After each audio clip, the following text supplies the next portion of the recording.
नमस्कार। प्रियम भारतम के रोशनी की किरण सेगमेंट में आप सबका फिर से स्वागत है। हम में से कई लोगों को कई बार ऐसे लगा होगा कि हमारे समाज के लिए, पर्यावरण के लिए, धरती माँ के लिए कुछ तो करें। पर क्या करें, कैसे करें, हम सामान्य व्यक्ति क्या कर सकते हैं? ऐसे ही सवालों में हम घिरे रहते हैं। ऐसे वक्त हमारे आजू बाजू के कुछ चंद लोग ऐसा कुछ हटके, कुछ असाधारण करते हैं, जिन्हें देख के हमें लगता है, हाँ, हमें ऐसा करना है। आज अपनी एक अच्छी नौकरी, प्राइवेट जॉब छोड़कर गांव की तरफ आके प्राकृतिक खेती करने का निर्णय लेने वाले एक व्यक्तिमत्व, ऐसे ही कुछ असाधारण करने का प्रयत्न करने वाले एक व्यक्तिमत्व, श्री देवेंद्र जी सातालकर और उनकी पत्नी ऐश्वर्या सातालकर, उनसे हम मुलाकात करेंगे। तो आइए मिलते हैं रोशनी की किरण में श्री देवेंद्र जी सातालकर से।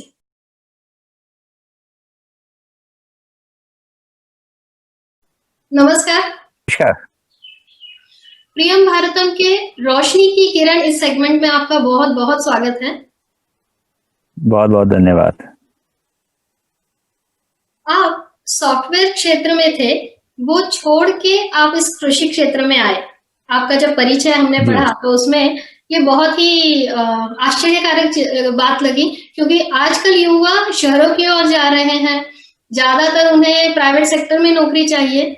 ऐसे समय में आप वो क्षेत्र छोड़ के इस क्षेत्र में आए, ये आपने क्यों सोचा? इसके पीछे क्या प्रेरणा रही आपकी?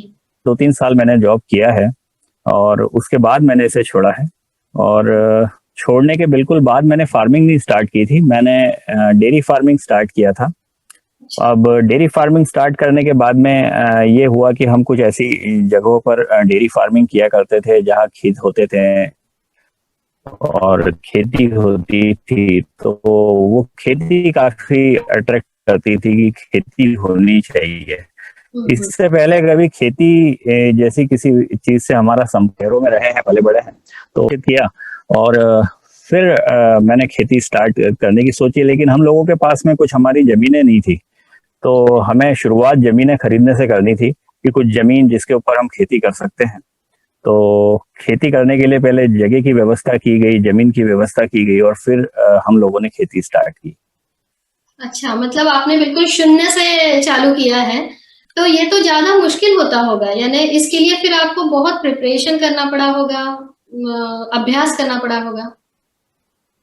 हाँ, नहीं, काफी संघर्ष रहा उसके अंदर कि पहले तो जमीन खरीदना अपने आप में काफी चैलेंजिंग था, क्योंकि इतना पैसा तो होता नहीं है कि भाई आप जमीन जैसी चीज खरीद लो और फिर उसके ऊपर जमीन खरीद के खेती करना जो आपने कभी जीवन में की नहीं है, ऐसा कार्य आप करने जा रहे हो, तो उसमें भी काफी चैलेंजेस आए। जमीन खरीदने में चैलेंजेस थे, उसके बाद खेती करने में चैलेंजेस थे, तो ये सारी चीजें होते होते आज यहाँ तक पहुंचे हैं। तो आपने खेती में भी प्राकृतिक खेती करने का निर्णय लिया, जी। ये निर्णय आपने कैसे लिया? हमारी परंपरागत खेती जो होती थी वो बगैर रसायनों के होती थी। हम ये रसायन वाली जो खेती है हमने अभी पिछले 60-70 साल से शुरू की है करना। इससे पहले हमारे यहाँ प्राकृतिक खेती ही हुआ करती थी। तो फिर हम कुछ संपर्क में ऐसे लोगों के आए जो प्राकृतिक खेती करते थे, जैविक खेती करते थे। उन लोगों से जब हम मिले, वो काफी जानकार थे और उन्होंने काफी अच्छे से विषय को समझाया। और जब उन्होंने समझाया तो उसके बाद में फिर ऐसा लगा कि हाँ, शायद हम जो ढूंढ रहे थे कि खेती क्या होनी चाहिए और क्यों करनी चाहिए, ये शायद हमें उसका उत्तर उस समय हमें मिला। और जिस दिन ये चीज जब समझ में आई उन लोगों से संपर्क में आने के बाद में, तो फिर उस दिन का बाद में आज का दिन है, हमने उसी तरीके से खेती की और बगैर रसायनों के इस्तेमाल से खेती की। प्राकृतिक खेती, जैविक खेती, आप इन सब चीजों के अंतर के बारे में पूछते हैं, मैं तो कहूंगा इनके अंदर एक जो कॉमन फैक्टर होता है वो होता है रसायन। कि रसायन का आपको इस्तेमाल नहीं करना है, किसी भी तरीके के कीटनाशकों का इस्तेमाल नहीं करना है, खरपतवार नाशकों का इस्तेमाल नहीं करना है। ये जितने भी रासायनिक उत्पाद है इनका किसी का भी इस्तेमाल नहीं करना है। ये इन सारी जितनी भी खेती की जितनी मेथड्स आप कहते हैं ना, नेचुरल फार्मिंग हो गई, जैविक खेती हो गई, परमाकल्चर हो गई, नो टिल फार्मिंग हो गई, एग्रो फॉरेस्ट्री हो गई, इन सब चीजों के अंदर एक जो कॉमन फैक्टर है वो ये है कि ये सारी की सारी खेती की जो विधाएं हैं ये रसायन मुक्त है। तो मैं जो खेती अपने यहाँ पर मैंने की है, मैंने इन सभी गुरुओं से सीख के की है। मैंने नो टिल फार्मिंग के भी जो एक्सपर्ट्स थे उनसे भी मिला, वो भी मेरे गुरु हैं। जो नेचुरल फार्मिंग करते थे वो भी हमारे गुरु हैं।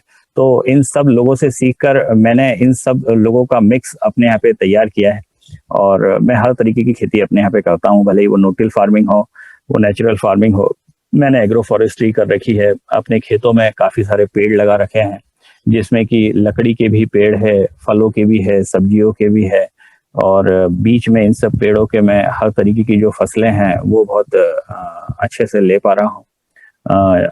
अन्य फसलें जो इन पेड़ों के बीच में हम लोग लेते हैं, जिसमें अनाज हो गए, दलहन हो गए, तिलहन हो गए, मसाले हो गए, जितना भी एक इंसान जो खाता है वो सारी ही चीजें हम लोग उगाने का प्रयास करते हैं।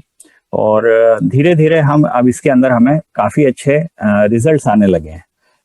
लोग कहते हैं कि केमिकल फार्मिंग में ज्यादा प्रोडक्शन होता है, हम कहते हैं ऐसा कुछ नहीं है। मतलब क्या है कि जब आप करना शुरू करते हैं तो उसके अंदर ये है कि साल एक भर के अंदर, साल 2 साल के अंदर जैसे ही आपकी सॉइल ठीक होना स्टार्ट हो जाती है, आपको केमिकल फार्मिंग से ज्यादा अच्छे रिजल्ट्स इसके अंदर मिलते हैं।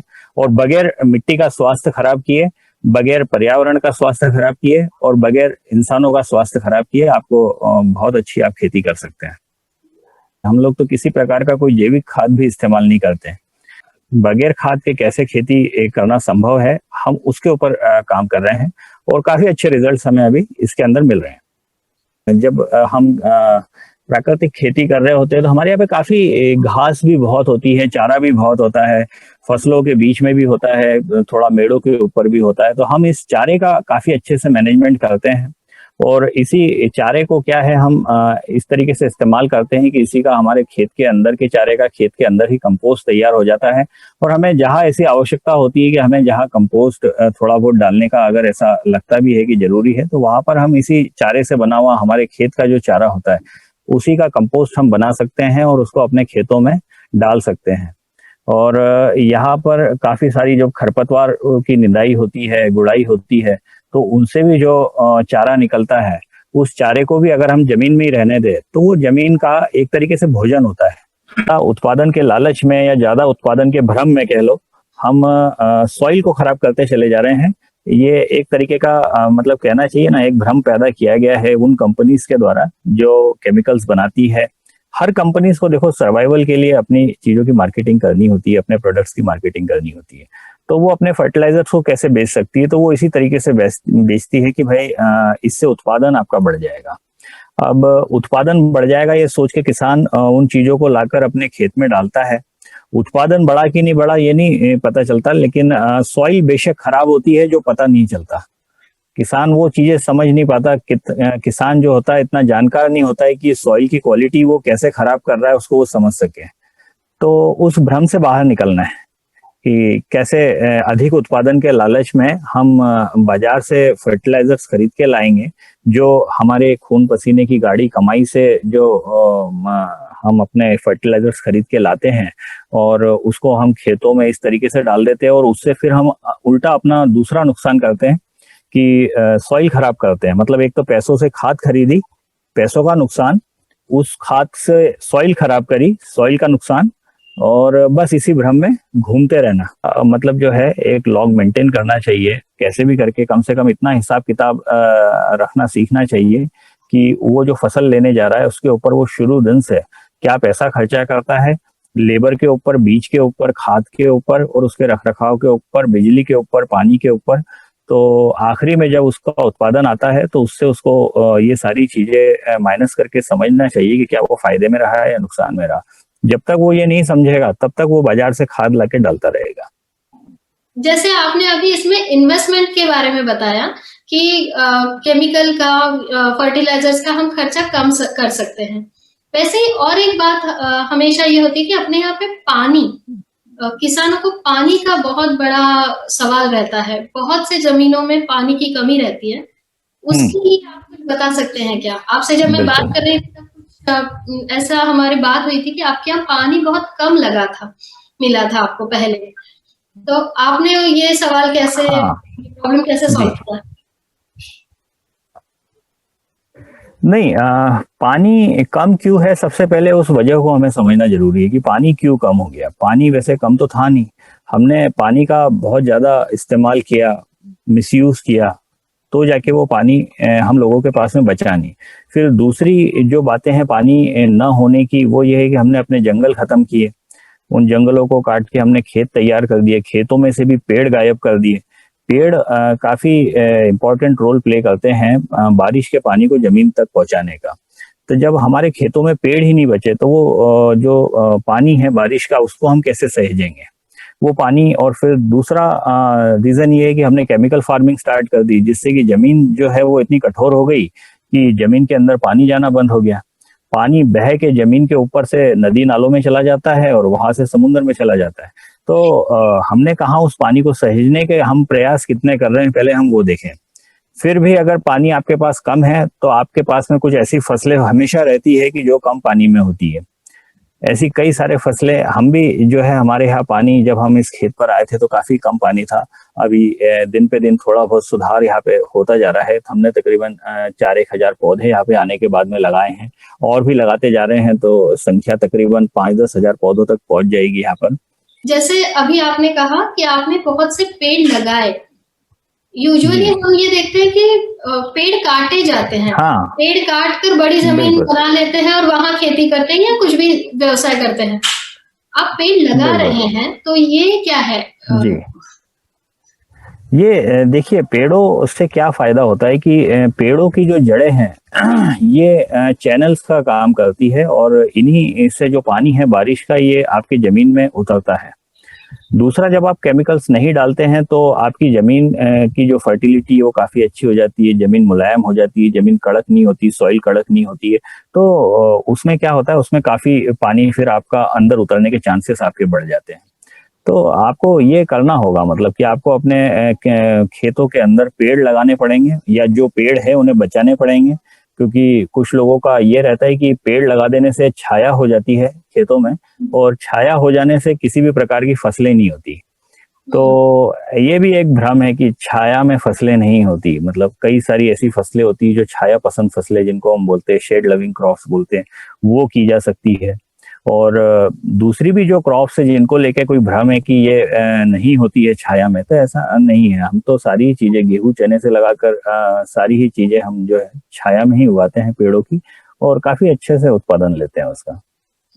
और पेड़ों से आप एक अलग इनकम जनरेट करते हैं। पेड़ ऐसा नहीं है कि आपने पेड़ लगा दिया है तो उससे कोई नुकसान है। पेड़ जितनी छाया कर रहा है अगर आपको ऐसा लगता भी है कि उस छाया से कोई नुकसान हो रहा है तो वो पेड़ अपने आप में कोई एक कीमत रखता है जो आपको फल के रूप में देगा या पत्तियों के रूप में देगा, खाद के रूप में देगा या बारिश का पानी आपको सहेजेगा, आपके खेत में बना के रखेगा। ऐसे कई सारे फायदे हैं जो वो पेड़ों से आपको होने वाले हैं, तो वो आपको बचाने होंगे। अभी किसानों ने सिर्फ फायदा उसी को समझना शुरू कर दिया है जो जिसको हम कहते हैं कि पैसा पैसा अगर है तो मतलब फायदा है, पैसा दिखता है तो उसको फायदा समझते हैं। भाई हमें कुछ ऐसे भी फायदे ढूंढने पड़ेंगे कि जिससे हमें मतलब इनडायरेक्ट रूप से कैसे फायदा हो रहा है वो देखने वाली बात है। जैसे पेड़ लगाने से हमें खाद मिल रही है, फल मिल रहा है, फिर पानी मिल रहा है। ये हुँ, काफी सारी चीजें जो है हमको देखना पड़ेगी कि इनडायरेक्ट बेनिफिट्स हमें कितने हैं उसके। वो इनडायरेक्ट बेनिफिट्स की तरफ ज्यादा ध्यान नहीं देते किसान। किसानों को बस ये रहता है कि उनकी फसल जो है वो बिक के बाजार में क्या पैसा लेके आती है घर में। वो उनका सिर्फ वही कंसर्न रहता है कि वो कितना आता है। वो दूसरे फायदे जब देखना समझना और शुरू कर देंगे ना तो काफी मतलब खुद ही फायदे में आ जाएंगे। और एक बात अपने हम्म। यहाँ देखी जाती है कि लोगों के पास बहुत बड़े-बड़े खेत नहीं होते हैं। बहुत से किसानों के पास हम्म। छोटे-छोटे खेत हैं। तो छोटे ज़मीन में जी। अच्छी तरह से उत्पादन, इसके बारे में आप क्या सुझाव जी। दे सकते हैं? देखिए छोटी जमीन वालों के लिए सबसे और छोटी क्या मैं तो बड़ी जमीन वालों के लिए भी सबसे पहला सुझाव मेरा यही रहता है कि हमें बाजार आधारित खेती न करते हुए सबसे पहले परिवार आधारित खेती करनी चाहिए। परिवार आधारित खेती का मतलब ये होता है कि हम जितनी भी अनाज और दालें और मसाले या तेल या किसी भी तरीके के खाद्यान्न जो है हम साल भर में खाते हैं, उतनी चीजें सबसे पहले हम अपने परिवार के लिए उगाएं। पहले अपने परिवार के लिए खाद्यान्न पैदा करें और अपने परिवार की पूर्ति करें, ताकि वही वस्तुएं उन्हें बाजार जाकर पैसों से खरीदना ना पड़े। आपका प्रोसेसिंग यूनिट बहुत, आपकी पत्नी उस पर ध्यान देती हैं और आप चीज़ों की प्रोसेसिंग करते हैं खासकर। आप धरा नेचुरल के इस प्रोसेसिंग यूनिट के बारे में कुछ बताइए। हाँ, धरा नेचुरल्स जो है वो मेरी बेटी के नाम से है, धरा उसी का नाम है। और हम लोगों ने प्रोसेसिंग शुरू दिन से ही, जब से हम खेती कर रहे हैं तभी से हम लोगों ने प्रोसेसिंग के ऊपर ही ध्यान दिया है। और इसमें जैसा कि आपने नाम बताया वाइफ का, मेरी ऐश्वर्या जो है, उन्होंने काफी इंटरेस्ट दिखाया इसके अंदर कि वो प्रोसेस करेंगी। और वो एक काफी बड़ा सपोर्ट मुझे कहना चाहिए कि वो है, क्योंकि एक आदमी जो होता है वो या तो खेती कर सकता है या प्रोसेस कर सकता है, लेकिन एक परिवार जब होता है तो वो खेती भी कर सकता है, वो प्रोसेसिंग भी कर सकता है और लोगों को बहुत अच्छी चीजें अवेलेबल भी कर सकता है। तो हम आज की तारीख में अपने खेत से जितनी भी चीजें उगाते हैं उन्हें वो घर लेकर जाते हैं। घर पर ऐश्वर्या सारी ही चीजों की प्रोसेसिंग करती है और उन्हें काफी अच्छा प्रोसेस करके प्रेजेंटेबल बना के लोगों को अवेलेबल करती हैं। और इसमें हमारे आटों से लेके, तो आटे हो गए और दूसरे दालें हो गई, अनाज हो गए, दलिया हो गए, सूजी हो गए, इस तरीके की चीजें हम लोग घर पे तैयार करते हैं। मसाले हैं तो उनको भी प्रोसेस करके सुखा के पीसते हैं, मिर्ची, धनिया, हल्दी, इस तरीके के कुछ चीजें हैं हमारे पास में। और भी कई तरीके के मसाले हैं और ये सारी चीजों की प्रोसेसिंग जो है घर पे होती है। जितना भी खेत में से हम लोग निकालते हैं उसे हम कभी भी बाजार में जाकर नहीं बेचते हैं, उसे हम सीधे घर लेकर जाते हैं और घर लेकर जाने के बाद उसकी उचित प्रोसेसिंग करने के बाद में उसको डायरेक्ट कस्टमर्स को अवेलेबल करते हैं। तो डायरेक्ट कस्टमर्स भी हम लोगों का ऐसा एक ग्रुप है कि ग्रुप क्या कहना चाहिए, लोग काफी रेफरेंसेस से आते हैं ये देख के समझ के कि भाई हमारे यहाँ पर काफी उन्हें शुद्धता मिलेगी। और कहना चाहिए कि ऑथेंटिक, जिसको कहेंगे ऑर्गेनिक फूड जो बोलते हैं बाजार में लोग जिसको, वो उन्हें वहां पर मिलेगा। इसलिए वो लोग काफी उन्हें रेफर भी करते हैं और जब हमारे पास कस्टमर्स आते हैं तो उन्हें वो सारी वस्तुएं जो है उपलब्ध होती है। मतलब आपकी पत्नी का संपूर्ण सहयोग, ये सबसे महत्वपूर्ण चीज है इसमें। हाँ। एक सामान्य परिवार से आकर भी, जिसके पास पहले खेती नहीं है, वो भी इस क्षेत्र में आ सकता है। बस मेहनत और थोड़े अभ्यास की जरूरत है। ये आपने दिखा दिया। आपने अपना जी। समय निकाला, हमें ये समय दिया और बहुत ही अच्छे तरह से किसानों को समझाया। थैंक्स। आपको भी बहुत बहुत धन्यवाद।